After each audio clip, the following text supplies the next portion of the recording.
The time machine should be over that way just a little bit. I hope you're right. Yep, I am. Ah, it's a junk food monster! Sorry, Jordan. Not really. Oh, good. Oh. No, you're not. No, it's out. Those externalities, though, they're just terrible. Yeah. Yep. But wait, the word externalities was used incorrectly in the previous clip, and externality is the gap between the social cost and the private cost of something. And now Ian and Chelsea are at the time machine, woo! Wow, the apocalypse looks a lot nicer in here. Yep. This area, kinda like Benicia. Would you look at all these time machines? Man, let's use the blue one, because I have the keys to it.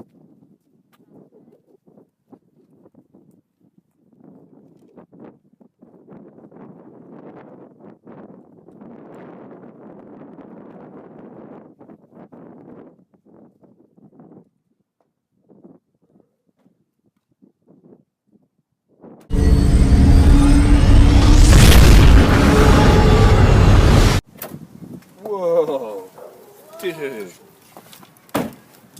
looks like we time traveled. Man, it smells like 2014. Hey, Jordan.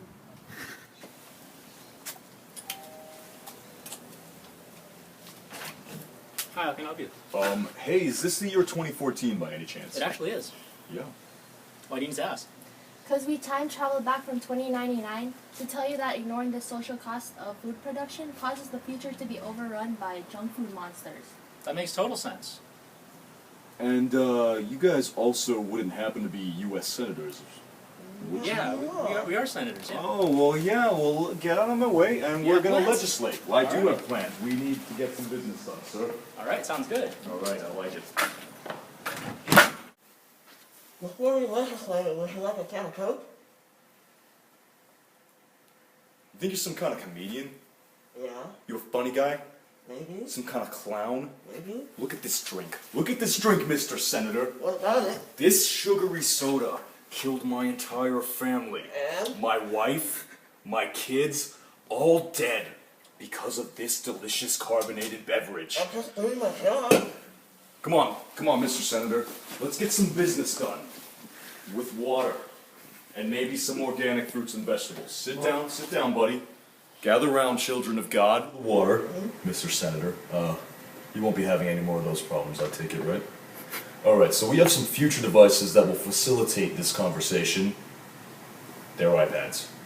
They're not really that futuristic. But here's the problem, guys. So the future has been ruined by decades of ignoring the social costs of food production. A bunch of externalities have ballooned into a veritable apocalypse. For example, 2014, conventional agriculture encourages the pumping of synthetic nitrogen into our soil in an effort to get higher crop yields, which is a total externality, vocab word, that is polluting our rivers. In fact, there is 171 million metric tons of synthetic nitrogen waste in many of the world's rivers right now. Getting that, Jordan? You better be taking notes. It's true that conventional agriculture is more effective than organic agriculture because it has higher yields, but it's really messing up our water sources. The government subsidizes the growing of corn and soy, which makes processed foods cheaper and healthier foods more expensive.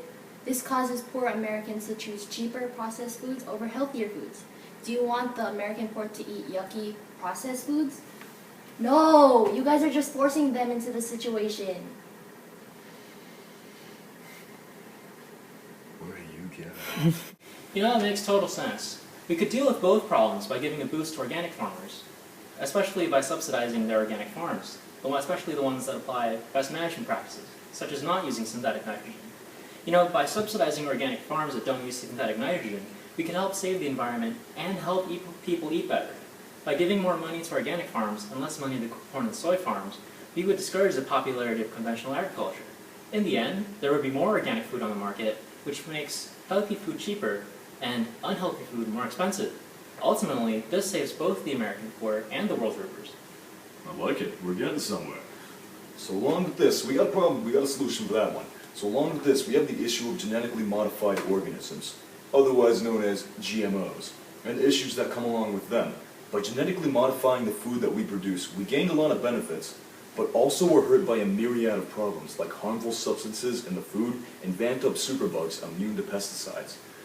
Although genetically modifying organisms ended up allowing us all to get more food, some healthier, some cheaper, the public didn't really know what was going in their food because the government was too slow to provide legislation making sure this information was available to the public and actually true.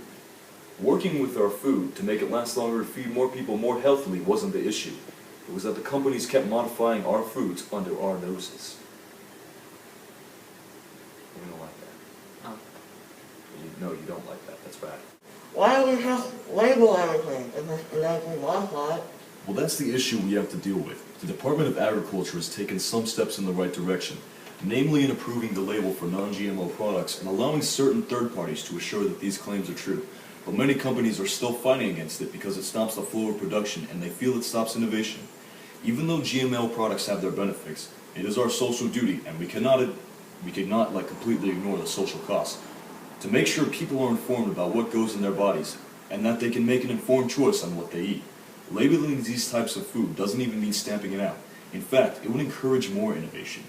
People knowing what GMO products are and what issues and benefits might arise from them would put those who make them under a more watchful eye and encourage scientists to put more effort and research into keeping these products safe. Another problem is that too many people are dying from obesity linked to overconsumption of sugary drinks. In fact, 180,000 deaths have been linked to sugary drinks worldwide. It's true that in New York, attempts have been made to ban large containers of sugary drinks, but it doesn't seem to be working. Well, it is a step in the right direction.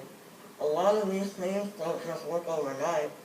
And if you relate it to the issue of smoking, then you can see the working on these warning labels actually do start to work after a while. By making the health risks more visible to people, studies have shown in other countries that it has cut back on the use of tobacco, and it could very well work on soda as well, given enough time. Sweet. Wow, we are really messing things up right now.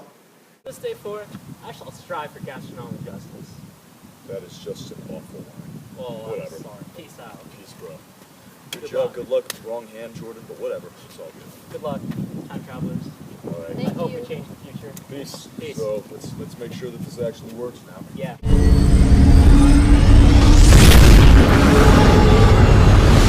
Whoa. Much nature. Much wow. Very plant. No apocalypse. Look at that. Oh my god. What is this? This is a fruit. Oh man, this is organic. I know. We just saved the world. That was a pretty solid high five too. Woo!